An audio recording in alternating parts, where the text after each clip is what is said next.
ഇത് മനപ്പൂരിട്ടടി കൈന്ന് അറിയാതെ തറ വീണത്. ഇനി അതിന്റെ പേരിൽ പ്രശ്നം ഉണ്ടാക്കാൻ വരല്ലേ. ഞാൻ ഒന്നും പറയണില്ല. വണ്ടി വരാറേ, പാക്ക് ചെയ്ത് ഇറങ്ങാൻ നോക്കും.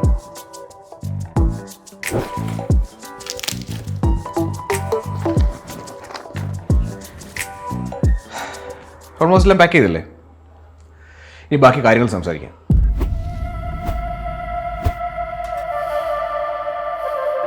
അപ്പൊ ഫിനാൻഷ്യൽ ജോയിന്റ് അക്കൗണ്ടിൽ 5 ലക്ഷത്തിന്റെ പകുതി ഞാൻ നിനക്ക് ട്രാൻസ്ഫർ ചെയ്തിട്ടുണ്ട്. പിന്നെ സ്വർണം നിന്റെ അച്ഛൻ നിന്ന് 50 പവൻ, അത് നിനക്കുള്ളതാണ്. സുല്ല 10 ലക്ഷത്തിന് ലോൺ ഇതുവരെ കഴിഞ്ഞിട്ടില്ലല്ലോ. എന്റെ സ്വർണത്തിൽ നിന്ന് കുറച്ചെടുത്ത് അടയ്ക്കാം. അതെന്തായാലും നമ്മൾ രണ്ടുപേരും ഉണ്ടാക്കിയ ബാധ്യതയല്ലേ. ഏയ് അത് വേണ്ട, അതെന്റെ അഭിമാനത്തിന്റെ പ്രശ്നമാണ്. പിന്നെ ഇനിയൊരു കടക്കാരിയൊക്കെ എനിക്ക് വയ്യ. പിന്നെ ആ പൈസ വെച്ച് നിനക്ക് നിന്റെ ഇഷ്ടം പോലെ UK പോവാമല്ലോ. അതല്ലേ നിന്റെ സ്വപ്നവും. ലോണ് എൻ്റെ സാലറി ഉള്ള ചേർത്തോളാം. ഏയ് അപ്പോൾ ഫിനാൻഷ്യൽ സെറ്റിൽ ചെയ്തു. ഇനി physical assets, heads or tails? Head.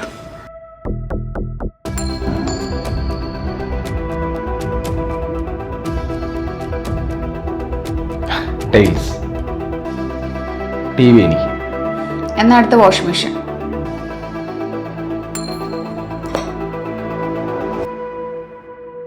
Heads. Washing machine എനിക്ക്. ഇനി നീ തുണിയെ അലക്കല്ലിട്ട് അടിച്ചടിച്ചലക്കിക്കോ. എന്നാ അടുത്ത എയർ ഫ്രയർ. ഒബ്ജെക്ഷൻ. അത് ഞാൻ വാങ്ങിയതാ, അത് എനിക്ക് തന്നെ വേണം.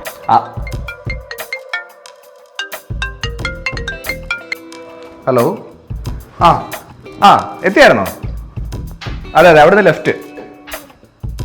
ഓക്കെ. വണ്ടി വരാറായി. നമുക്ക് പെട്ടി എടുത്ത് വെളി വെക്കാം.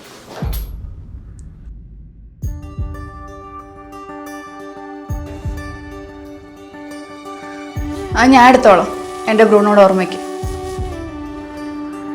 അരി അന്ന് ഞാൻ പറഞ്ഞു. പ്ലീസ് സുനിൽ, വെറുതെ ന്യായം പറയല്ലേ. Exactly. So once the PR has been approved, the PO will be generated. Yeah. After that,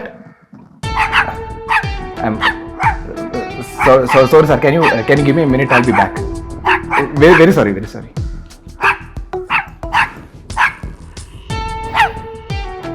ആര്യേ,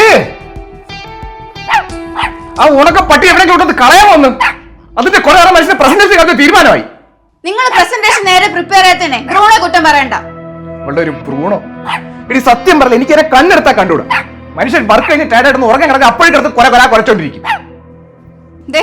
നിന്റെ ഇഷ്ടത്തിന് മാത്രമേ എല്ലാം നടക്കാവൂന്ന് പറഞ്ഞാലേ അതിവിടെ പറ്റൂല. നിനക്ക് അതിന്റെ മണം ഇഷ്ടമല്ല, രോമ അലർജി ആണെന്നൊക്കെ പറഞ്ഞാണ് അതിന്റെ വീട്ടിൽ പോലും കയറ്റാത്തത്. നിനക്ക് വേണ്ടി ഞാൻ അഡ്ജസ്റ്റ് ചെയ്യുമ്പോഴേ കുറച്ച് ഇങ്ങോട്ട് ആവാം. എടി, ഒരു ഉണക്ക പട്ടിയുടെ പേര് നമ്മൾ തമ്മിൽ വെറുതെ വഴക്കുണ്ടാക്കല്ലേ. മര്യാദ കാരണം ഇന്ന് എന്നെ കൊണ്ട് കളഞ്ഞേ പറ്റൂ.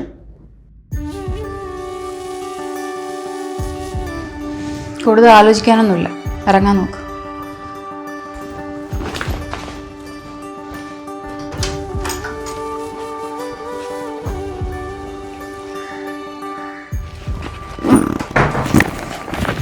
അയ്യോ, ഞാൻ എന്റെ പേഴ്സ് എടുത്തില്ല. കേറിയും എടുത്താ പിന്നെ.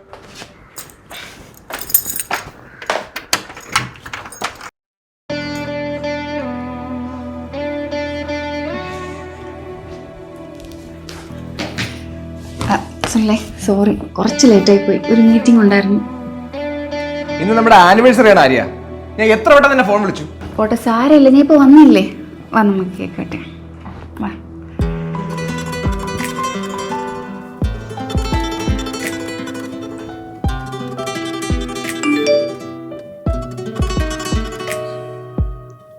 ആ ഫോൺ ഒന്ന് മാറ്റി വെക്കൂ. ഒരു മിനിറ്റ് സുനിലേ, ഓഫീസിൽ ഒരു ഇമ്പോർട്ടന്റ് ഫയൽ അയക്കണം.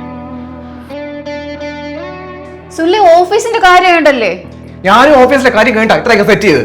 നിന്റെ ഓഫീസിൽ അതിന് അത്ര വർക്കൊന്നും ഇല്ലല്ലോ, അതുകൊണ്ടല്ലേ നേരത്തെ ഇറങ്ങി ഇതൊക്കെ സെറ്റ് ചെയ്യാൻ പറ്റുന്നത്. അതുപോലെയാണോ ഞാൻ?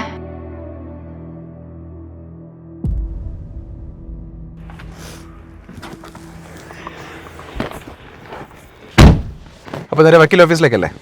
അല്ല, ആദ്യം വേറെ സ്ഥലം വരെ പോണം. എങ്ങോട്ട്? അതൊക്കെ ഞാൻ പറഞ്ഞുതരാം, നീ വണ്ടി എടു. ലൊക്കേഷൻ പോലെ അറിയാൻ എങ്ങോട്ട് വണ്ടി എടുക്കാൻ? അതിനല്ലേ ഞാൻ ഇരിക്കുന്നത്. എങ്ങോട്ട് വളയ്ക്കണം, എങ്ങോട്ട് തിരിക്കണം എന്നൊക്കെ ഞാൻ പറയാം. അതാണ് ഏക ഒരു ആശ്വാസം. എനിക്ക് ഇന്നും കൂടി ഈ ഡയറക്ഷൻ കേട്ടാൽ മതിയല്ലോ.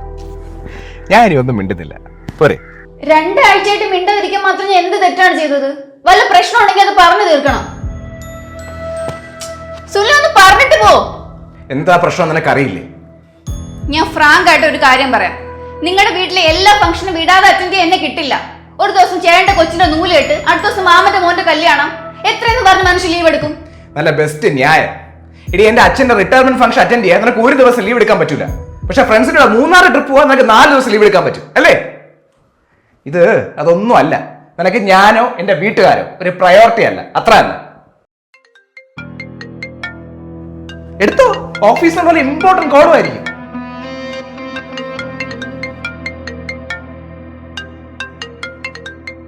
എടി എന്തായി? സുനിൽ നിന്നോട് സംസാരിച്ചോ? എവിടെന്ന്? ഇപ്പോഴും ആ മൂടി തന്നെ ഇരിപ്പുണ്ട്. എടി ഞാൻ മനഃപൂർവ്വം ഫംഗ്ഷന് പോവാത്തതാ. അവിടെ പോയി അപ്പ തുടങ്ങും കുറെ ആൾക്കാരുടെ ചോദ്യങ്ങൾ.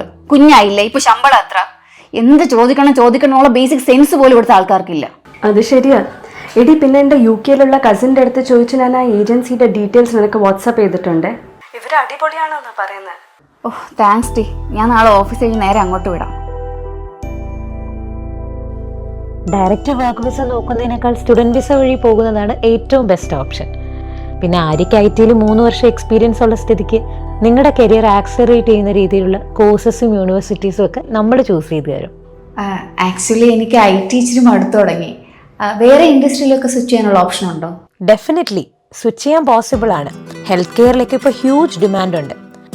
അറ്റ് ദ സെയിം ടൈം ആര്യയുടെ സ്കിൽ സെറ്റിന് AI, data science, cyber security പോലുള്ള കോഴ്സസ് കൂടുതൽ എഫക്റ്റീവ് ആയിരിക്കും. ശരിക്കും എനിക്ക് ഫാമിലിയായിട്ട് അബ്രോഡ് സെറ്റിൽ ചെയ്യണം എന്നുള്ളത് എൻ്റെ ഡ്രീമാണ്. അതേസമയം പേടിയുണ്ട്. ആ ഒരു കാര്യത്തിൽ ടെൻഷനേ വേണ്ട.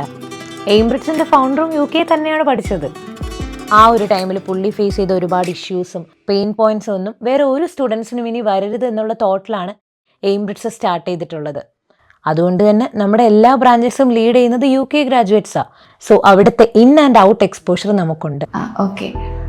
പിന്നെ ഈ പാർട്ട് ടൈം ജോബും സ്റ്റേയും ഒക്കെ?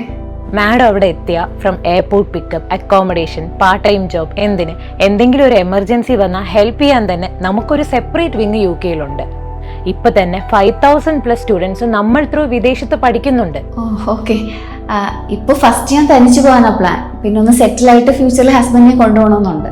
അതിനെന്താ, ഫ്യൂച്ചറിൽ ഹസ്ബൻഡിന്റെ ഡിപ്പെൻഡന്റ് വിസയും പുള്ളിക്കുള്ള ജോബ് അസിസ്റ്റൻസും എല്ലാം നമുക്ക് പ്രൊവൈഡ് ചെയ്യാൻ പറ്റും. ഇനി ഗ്രാജുവേഷൻ ടൈമിൽ മാഡത്തിന്റെ ഫാമിലി മെമ്പേഴ്സിന് ടൂറിസ്റ്റ് വിസ വേണമെങ്കിൽ അതും നമ്മളിവിടെ അറേഞ്ച് ചെയ്യും. എന്തായാലും മാഡത്തിന്റെ ഡീറ്റെയിൽസ് എല്ലാം എനിക്കൊന്ന് ഷെയർ ചെയ്യൂ. സ്കോളർഷിപ്പോടെ തന്നെ പഠിക്കാനുള്ള ഓപ്ഷൻസ് ഞാൻ നോക്കാം. ഓക്കെ സാർ, കേക്ക് റെഡി ആയിട്ടുണ്ടോ? എന്തെങ്കിലും വിഷയം ചെയ്താണ്ടോ? വലുതാക്കി എഴുതിക്കും.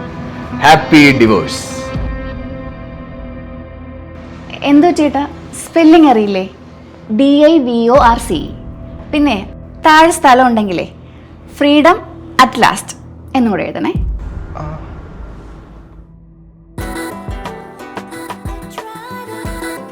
അപ്പോ ഹാപ്പി ഡിവോഴ്സ്. Happy divorce.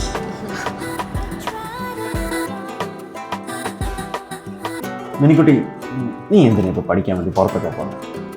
ആ വക നമുക്ക് കല്യാണം കഴിഞ്ഞ് തീരുമാനിക്കാം. എനിക്ക് നിന്നെ പിന്നിരിക്കാൻ വയ്യടി. നീ പോയാൽ ഞാൻ തനിച്ചാകും. പക്ഷേ ഏട്ടാ, ഇതെന്റെ വലിയ ആഗ്രഹമാണ്. ഓ, നിനക്ക് എന്നെക്കാളും വലുത് കരിയറാണല്ലേ? നീ ചുമ്മാ ഇങ്ങനെ സെൽഫിഷ് ആവില്ല. അതൊക്കെ വിടും. മറ്റേ ഫ്രണ്ട്സിന്റെ ബാച്ചിലർ പാർട്ടിക്ക് റിസോർട്ട് ബുക്ക് ചെയ്യണ കാര്യം എന്തേ, അത് പറയാം. നമ്മൾ വർക്കല ഒരു റിസോർട്ടിൽ സ്റ്റേ ചെയ്യാനാ പ്ലാൻ. അവര് നമ്മളെ പോലെയാണല്ലേ? അതെല്ലോ. അതുകൊണ്ട് അവരെങ്കിലും രക്ഷിക്കണം. അനാവശ്യ കാര്യത്തിൽ ഇടപെടലേ സുല്ലേ, ചുമ്മാ നമുക്ക് നോക്കാലോ.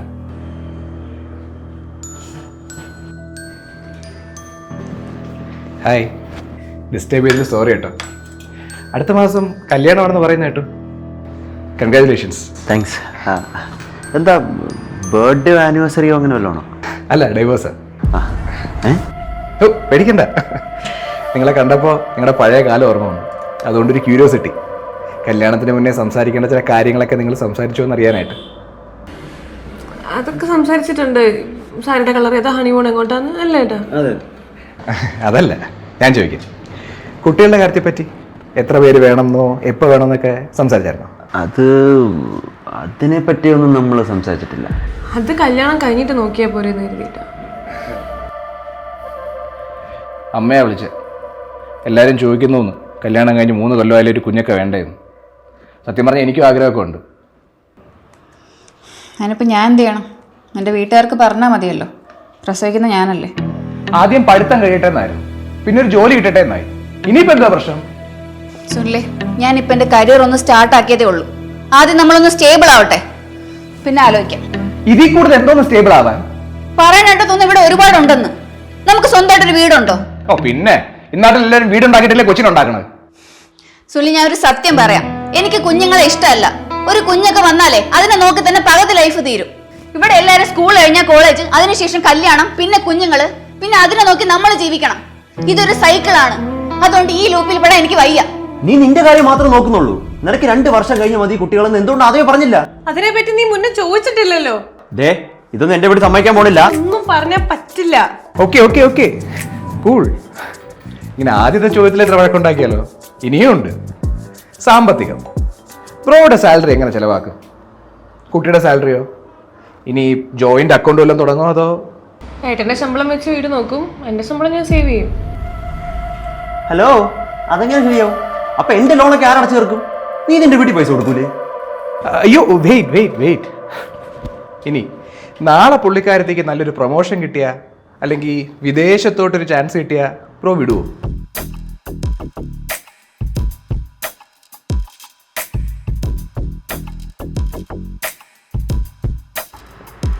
അത് കല്യാണം കഴിഞ്ഞ ഫാമിലിയാണ് പ്രധാനം. നിനക്ക് ഫാമിലി ഒന്നും അല്ല, നിന്റെ ഈഗോ ആണ് പ്രധാനം. UK ലീഡിംഗ് യൂണിവേഴ്സിറ്റിയിൽ സ്കോളർഷിപ്പോടെയാണ് ഞാൻ പഠിക്കാൻ പോകുന്നത്. ഇത്ര നല്ല ഓപ്പർച്യൂണിറ്റി വേണ്ടെന്ന് വെച്ച് ഇവിടെ നക്കാ പിജിക്ക് ജോലി ചെയ്യാനൊന്നും എനിക്ക് വയ്യ. അപ്പൊ ഞാനോ? നിനക്ക് അവിടെയാണ് സെറ്റിൽ ചെയ്യാൻ താല്പര്യം, പിന്നെ നീ എന്തിനാണ് എന്നെ കല്യാണം കഴിച്ചത്? വല്ല സായിപ്പിനെ കിട്ടിയ പോരായിരുന്നു? സുനിൽ, നിന്നെ UK കൊണ്ടുപോകാനുള്ള എല്ലാ അറേഞ്ച്മെന്റ്സും ഞാൻ ചെയ്തിട്ടുണ്ട്. 6 മാസത്തിനകത്ത് നിനക്ക് എന്നോട് വരാം. കൂടെ വരാൻ എനിക്ക് താല്പര്യമില്ലെങ്കിലോ? അല്ല, ഞാൻ എവിടെയാണ് താമസിക്കുന്നത് നീയാണോ തീരുമാനിക്കുന്നത്? അത് തന്നെയാണ് തിരിച്ചും എനിക്ക് ചോദിക്കാനുള്ളത്. എടി, നമ്മൾ കല്യാണം കഴിക്കുന്നത് ഒരുമിച്ച് ജീവിക്കാൻ വേണ്ടിയാ, അല്ല 2 നാട്ടിൽ പോയി കിടക്കാനല്ല. എടാ, അവിടെയൊക്കെ പോയാലേ നല്ല സാലറി കിട്ടുള്ളൂ, അല്ലാതെ ഇവിടെ എന്തോ ഉണ്ടായിട്ടാ. നിങ്ങൾ തമ്മിൽ തല്ലിപ്പിരിയാൻ വേണ്ടിയിട്ടല്ല ഞങ്ങൾ ഇതൊക്കെ ചോദിച്ചത്. നിങ്ങൾ രണ്ടുപേരും ഇങ്ങനെ വഴക്കിടുന്ന കാണുമ്പോൾ ഞങ്ങൾക്ക് സങ്കടമുണ്ട്, പക്ഷെ അതേസമയം സന്തോഷമുണ്ട്. സന്തോഷോ? അടുത്ത മാസം കല്യാണമാ. ഇതൊക്കെ കേട്ട് എനിക്ക് പേടിയാവുക. പേടിക്കണ്ട, നിങ്ങൾ ഇപ്പോൾ വഴക്കിട്ട് നല്ലതിന് തന്നെയാ. ഞാനും സുനിലും ഈ ചോദ്യങ്ങളൊക്കെ ചോദിക്കാൻ കുറച്ച് ലേറ്റായിപ്പോയി. കല്യാണത്തിന് മുമ്പേ സംസാരിക്കേണ്ട കാര്യങ്ങൾ ഞങ്ങൾ മനസ്സിലാക്കുന്ന ഡിവോഴ്സ് ആയപ്പോഴും.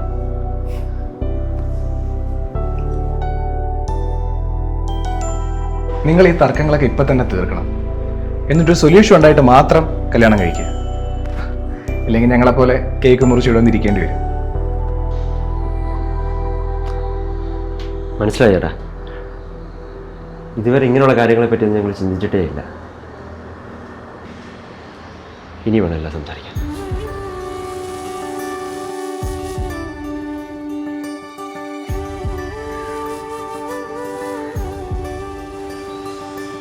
വക്കീലിനെ കണ്ടു, ഡിവോഴ്സും ഫയൽ ചെയ്തു, സമാധാനമായി.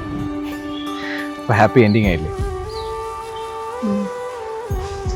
നമ്മുടെ ഡിവോഴ്സ് വെറുതെ ആയില്ലല്ലേ? രണ്ടുപേർക്ക് ബുദ്ധിയെങ്കിലും കൊടുക്കാൻ പറ്റും. ഇനി നിനക്കൊരു പെണ്ണിനെയൊക്കെ നോക്കാം. ശരി, ഗുഡ് ബൈ.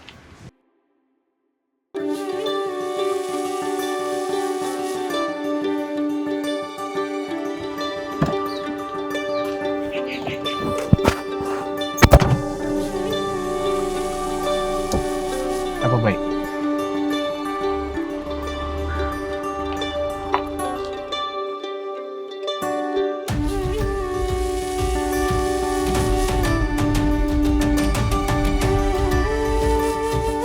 ഇന്ന് പല വിവാഹങ്ങളും ഡിവേഴ്സ് ചെന്ന് അവസാനിക്കുന്നതിൻ്റെ മെയിൻ റീസൺ തന്നെ പല കപ്പിൾസും അവർ ഉറപ്പായിട്ടും പരസ്പരം ചോദിക്കേണ്ട ചില ചോദ്യങ്ങൾ ചോദിക്കാത്തതാണ്.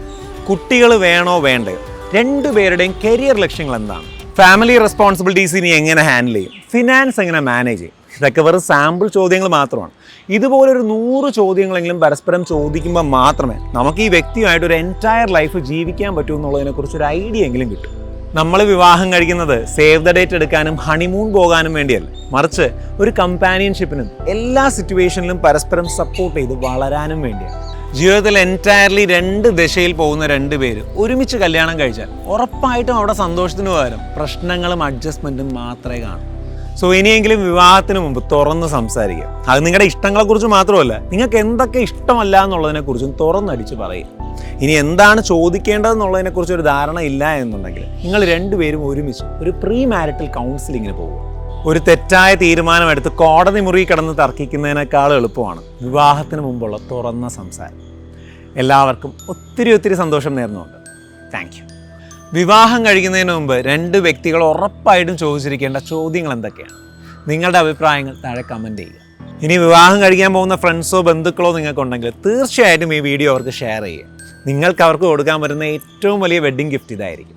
SK ടോക്സിൻ്റെ വീഡിയോസ് ഈ സമൂഹത്തെ ചിന്തിപ്പിക്കുകയും അതിലൂടെ ഒരു മാറ്റം കൊണ്ടുവരികയും ചെയ്യുമെന്ന് നിങ്ങൾ വിശ്വസിക്കുന്നുണ്ടെങ്കിൽ തീർച്ചയായിട്ടും ഞങ്ങളെ സപ്പോർട്ട് ചെയ്യും.